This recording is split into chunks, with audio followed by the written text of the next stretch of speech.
Okay, here we go. Thank you for tuning in for another live internet study, an hour and a half long, broken up into two topics, eschatology for the first hour and apologetics for the second half hour. Let's jump right in where we left off. Just a reminder, because of the fall feasts, on my calendar as I'm recording this, the date is September the 9th or 10th, depending on which part of the world you're living in. And so we're meeting. But next week, and I'm just going to bring up my calendar so you guys can see this. Next week is Rosh Hashanah, or the biblical name is Yom Teruah, the day of the awakening trumpet blast, or head of the year, Rosh Hashanah. So we're not meeting next week, which will be the 16th of September. No class. Take a break. Go to your respective local congregations and be there. The following week, which is the 23rd of September, we will have class, but it will not be a live study on the eschatology and Trinitarian topics. Instead, it'll be a kind of a combination of the eschatology and fall feasts put together, where we're going to talk about the discussion about, were the fall feasts given to indicate when the Messiah would return to earth? Do they hint at his second coming being around this time of year? We'll talk about those types of issues. I've got a little commentary that I put together a long time ago that talks about that. And I might also read some excerpts from Robert Van Kampen's book, The Sign, that deals with that as well. And then the week after that, September the 30th, is Sukkot, right? Feast of Tabernacles. Again, no study. We will not meet that day. Take a break. Be with your local congregation leaders and members and things like that.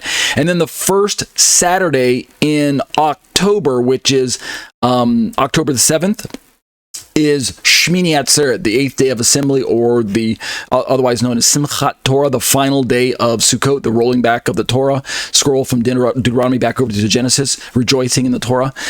Again, no class, so we won't meet until the following week, which is the 14th. So three absences coming up soon. So just making you aware of that right now. All right, let's go back over to the study. This is Eschatology, a biblical study of end-time events, and we are in topic number 8, Yeshua's Olivet Discourse, part 1. We only began to kind of introduce this idea that there are these strong parallels between what Yeshua gave us in Matthew 24 and what Yeshua gave John on the Isle of Patmos in Revelation chapter 6. So you can see on my screen right now, we looked at this chart last week, so we're going to make reference to this chart as we go along. But as we look at what are known as the trumpet judgments, where John in the book of Revelation describes the seals that are broken or that are on the outside of this large scroll. I'll put a little screen picture so you can see this, what it looks like, what it might have looked like. This scroll with 7 seals on the outside, and the only one worthy to open the seals is the Lamb who was slain. And John sees this Lamb in heaven, and the Lamb is the one that indeed opens the seals, which of course is Yeshua. So seal 1, 2, 3, 4, 5, 6, 7, those are open in succession, and they correspond parallel, 1-to-1, with what Yeshua already gave to his disciples in Matthew 24, Mark 13, Luke 17, and Luke 21. Those are the parallel synoptic gospels that outline what we know as the Olivet Discourse. So what I've done is I've created a kind of a verse-by-verse eschatological essay, part 1 of verses 1 through 28, and then part 2 will cover the rest of the chapter of Matthew 24 here, which is 29 through 51, if I remember the numbers right. So we only got into this last week. We only made it to verse 2, so I'm just going to back up and read this. I won't stop and explain it. I'll just read it without stopping, and then we'll start looking at verse 3. Okay, so I had to say this. The 24th chapter of the Gospel of Matthew stands as a pivotal discourse within the New Testament, recognized for its eschatological themes and prophecies. I continue. Spanning from verses 1 to 28, for the first half of this eschatological essay, right? This is something I wrote like 20 years ago. This passage unveils a series of teachings by Jesus, by Yeshua, that address the future tribulations, signs of the end times, and the ultimate return of Christ. I do have to interject briefly. Originally, when I wrote this, I didn't have this big axe to grind with preterism. But I realized that when I wrote this, I wrote, and it says, that address the future tribulations. Well, from our perspective here in the 21st century, we believe as futurists that many of the details of what Yeshua described are actually still future. But the preterists would say that when Yeshua spoke in the first century, the future was immediate, like 70 AD and or the 130s that were to come afterwards. So destruction of the temple and then the destruction of Jerusalem. But either way, I just realized by looking at my words, it doesn't matter. Future, from Jesus' perspective, could be 70 AD, and part of it was, but it still could be the 21st century or whenever these events befall planet Earth. Still future to Yeshua and the disciples, so works either way. All right, let's continue. I go on to say, in this essay, we will undertake a verse-by-verse analysis of Matthew 24, 1 through 28, utilizing the New American Standard Bible, i.e. the NASB, for scriptural references, and while engaging in exegesis and critical reflection. This is not a deep dive into those passages. If you want more, I do have a recommendation. This is Pastor David Guzik. He's a Christian Bible commentator and expositor, and he does a great job of giving you kind of the overview and some of the details of any given Bible passage. He has an entire Bible commentary, so you can see on my screen right now. I actually even linked this to in the description below, so you can follow the video and look below in the description. You have this link also. But enduringword.com, and there's a Bible commentary on Matthew 24, and I may get to that. I may look at some of that, but I just thought I'd show it to you on the screen just for reference sake. So let's go back over to my own. All right, so the first verse. Verse 1, Jesus came out from the temple and was going away when his disciples came up to him to point out the temple buildings to him. And I mentioned that, I'll read this without stopping. This verse establishes the setting for Jesus' discourse. Departing from the temple, the disciples drew Jesus' attention to the grandeur of the temple buildings. However, this seemingly innocuous observation provides a seg for Jesus to delve into the prophetic revelations. So he's going to start talking about the temple, the prophetic revelations concerning the temple's future. And I already mentioned last week that when you're dealing with prophecy and biblical importance of events, the epicenter of nations from God's perspective is Israel. But when we look at Israel, the epicenter of Israel is Jerusalem. And when we look at Jerusalem, the epicenter of Jerusalem is the temple. So we zoom in, and then we zoom in one more time. And so it makes obvious sense for Yeshua to decide to speak about the end times using the temple as his point of reference. Let's continue with verse 2. So we see here, verse 2 reads, and he said to them, right, his disciples, do you not see all these things? Truly I say to you, not one stone here will be left upon another, which will not be torn down. And so in my short essay commentary, which again, at the time that I wrote this over 20 years ago, I wrote it short enough that I could teach it in a hour-long session once a week. The entire study, the end-time study that I facilitated at my local congregation, the Harvest, back in the early 2000s, was only 14 weeks long originally. So all my notes had to be really, really short, something I could present in 1 hour's worth of time. But now that I'm doing this on YouTube and I really got goo gobs of time, I can take as long as I want, but nevertheless the notes are still short. So the written commentary is short, but I will fill in with my own additional commentary by audio. But the written version says, Jesus' proclamation is profound and startling. He predicts the temple's impending destruction, foretelling an event of great magnitude. Historical records affirm that the fulfillment, right, the partial version, of this prophecy in the siege of Jerusalem by the Romans in AD 70. And so that's a point for the preterists. Yeah, right, I can agree with that. I'm on board with that. His prediction about the stones being overturned, yeah, that literally happened in the first century in 70 AD when the Romans, led by the Roman armies led by Titus, turned over every stone because the intense heat from the fire melted the gold down into the cracks of the stones, and they wanted that gold. And so they turned over every stone to try and recover that gold. That's exactly what happened. So yeah, Yeshua's words came to pass exactly. Some people might object, hey, what about the Wailing Wall, the Western Wall that's still standing? All those stones didn't get overturned. But archaeologists say that in the scheme of the design of the temple and its foundation, Yeshua was referring to the stones of the temple, not the stones of the foundation. So that's one answer to the objection as to, hey, they didn't overturn all the stones of the Wailing Wall, which they didn't. But now common sense kicks in and says they wouldn't need to, because the fire didn't destroy those. It didn't touch the Wailing Wall, and there was no gold that melted down to the cracks. Otherwise, they would have done that too. So it's kind of common sense. Why didn't they break apart the Wailing Wall? I guess it wasn't part of the temple structure proper, where the gold was melted down into. Thus, we can now kind of retroactively go back to Yeshua's words and realize that Yeshua must have been referring to the temple, not the foundational wall. All right, verse 3, which I don't remember if we read last week or not, but here we are. Verse 3, as he was sitting on the Mount of Olives, the disciples came to him privately, saying, tell us, when will these things happen?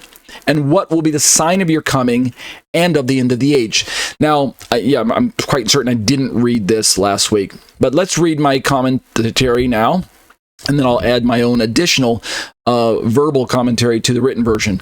The written version says, the disciples, bewildered by Jesus' pronouncement about the temple being destroyed, they seek clarification regarding the timing of the temple's destruction, the signs accompanying his return, and the culmination of the age. Their inquiry amalgamates these events, hinting at their interconnectedness in the eschatological narrative. And so my additional comments that I want to add just briefly are this. It's interesting when we go back and look at the verse that the disciples ask him, Master, tell us, listen to what they actually say. Tell us, 1, when will these things happen? 2, what will be the sign of your coming? And 3, and what will be, by context, what will be the sign of the end of the age? So they're asking generically, broadly, when will these things, i.e. the destruction of the temple, which directly point to the 70 AD event, but since we know that the temple was destroyed and has not been rebuilt, if this indicates a future event that's still future to us in the 21st century, then we must have a rebuilt structure of some sort, the likes of either a full-blown standing temple so that it can be destroyed again, according to Yeshua's words, or we have to have some form of altar that allows for sacrifices, because Paul talks about the Antichrist coming in and desecrating that altar and putting a halt to the sacrifices, which goes all the way back to the book of Daniel, where Daniel talked about the little horn bringing an end to the sacrifices as well. In Daniel chapter 9, around verse 24, 25, 26, 27, talks about bringing the sacrifice to an end and abominating or desecrating the temple. So when Yeshua's words are put back into context, we can see that the disciples are asking, really, they probably didn't. I'm almost certain that they didn't. They probably didn't have a concept of the near-far aspect of Yeshua's words. They were probably thinking that what he's describing is something that's right around the corner. And in that regard, the preterists are going to have their win, because primarily that is what Yeshua was describing in these a lot of these details are pointing to something that's right around the corner and it's relevant for them. In fact, to kind of bolster my point, when we turn to the parallel passages in Luke of chapter 17 and chapter 21, most of the details given there are also indicative of a very near event known as the 70 AD destruction of the temple. To be sure, Yeshua tells them, when you see these things befall you, when you see these things happening, get out, right? Get out of Judea, flee. Don't even go back to get your coat or your cloak or whatever. Don't turn back. If you're in the field, don't turn back. Just get out. So the urgency of the matter seems to kind of indicate more of the 70 AD events. But by interest for us tonight is the fact that the disciples included this double, what will be the sign of your coming and of the end of the age. Now stop and think about that for a second.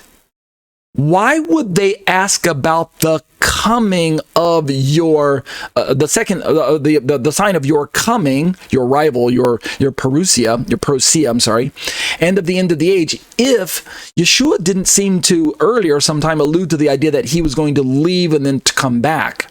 Are you following what I'm saying here? This is where the preterist has to stop and think about the question from the disciples' perspective. They're asking the Lord, what will be the sign of your return? Which means Yeshua, by context, must have already told them sometime earlier that he was going to be leaving. Indeed, we know he did. If we corroborate what we're looking at here with other passages, particularly like John's a great place to go. John 15, 16, 17. He tells the disciples, I'm going back to my Father. I'm going to leave. And I'm going to prepare, the famous, behold, I go to prepare a place for you, and if I go, I will come again and return and gather you unto myself, that where I am, there ye may be also. I'm butchering it, but out of the KJV. You guys know the verse. The idea is that Yeshua has already revealed to his disciples that he's going to be leaving planet Earth, and that where he's going, they can't follow just yet, but later on they will be able to follow right after they're raptured. But before then, they can't go. He's going to leave. He's going to die. He's going to be resurrected. He's going to go up to ascend to be with his Father.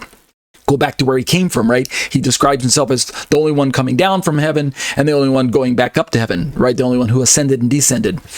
In the reverse order, descended and then ascended. So, if the disciples are asking when will be the sign of your coming, that means they either A, anticipate that he was returning shortly, right? He was going to leave temporarily and then come back very shortly, which some of them, I think, believe they did. But from the preterist perspective, here's where the preterists have to stop and wrestle with this reality. Jesus did not return in 70 AD bodily.